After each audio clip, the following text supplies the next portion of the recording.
You know, our business community sees Ukraine as an incredible land of opportunities, where it has incredible and comparative and competitive advantages on the border of larger Europe.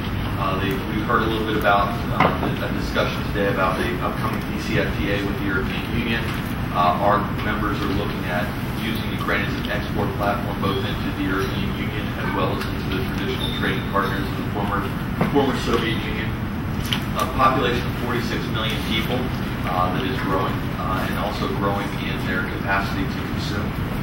As incomes are growing, as the economy is starting to recover, and as the consumers are becoming much more sophisticated in their purchasing patterns and habits. So the way that we look at it as a business community is that Ukraine continues to be a success story, but unfortunately it's a success story that's waiting to happen.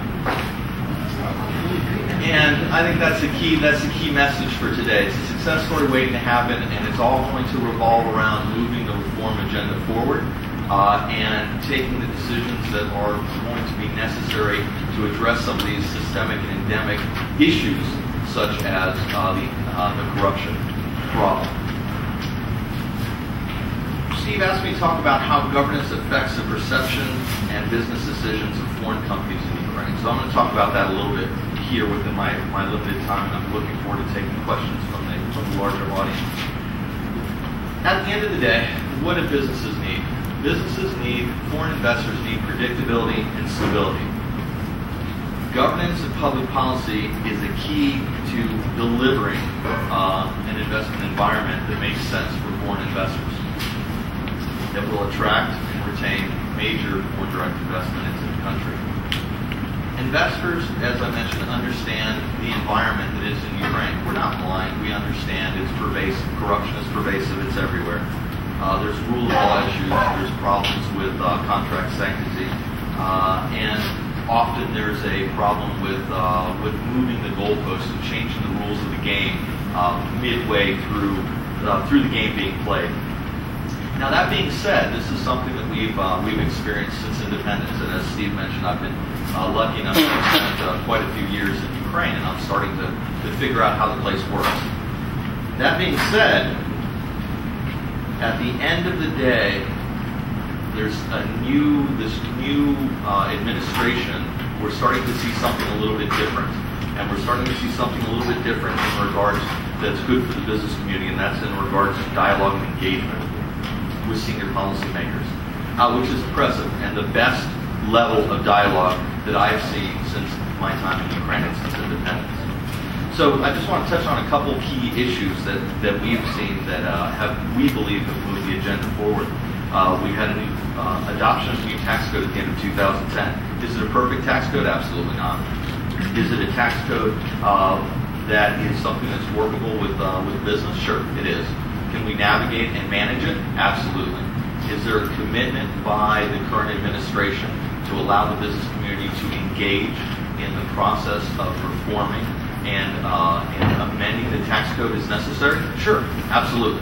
And today, the Verkhovna Rada passed Law 8217, which is extensive amendments to the tax code, a piece of legislation the business community has worked very diligently on. There were some problems within this piece within this piece of legislation, and one of those was Amendment 474, which was going to provide initially, and as the way it was initially drafted, was going to provide state agents in the agricultural sphere with the right to receive VAT refunds, unleveling the playing field and not allowing grain trading companies to receive VAT refunds. Well, the version of the law that was passed today has changed that, so 474 is still in the legislation, but now it's allowing VAT refunds across the board for all grain traders, not keeping them and maintaining a level playing field.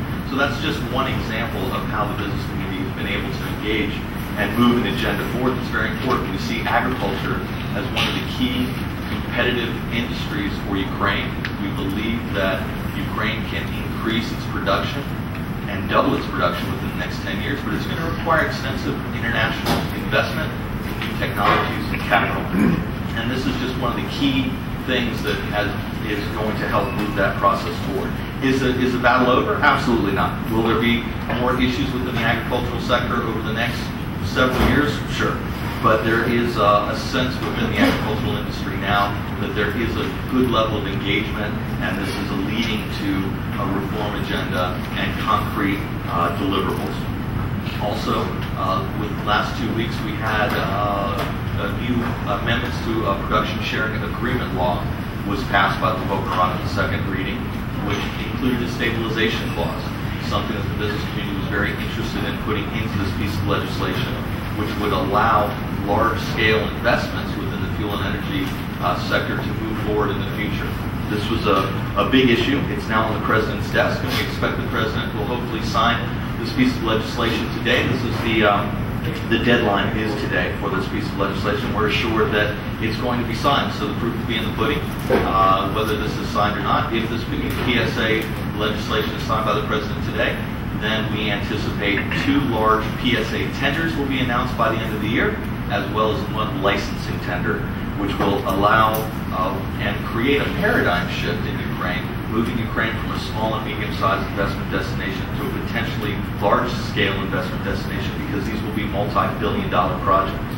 So, also one other quick example of this engagement, high-level engagement, is the President recently called his first plenary session of the Domestic and Foreign Investment Advisory Council at the end of June. It brings together a group of both domestic and foreign investors at a very senior level to engage in a high-level policy dialogue. The outcomes of this meeting is now being finalized with various presidential decrees to help to move also the reform agenda forward.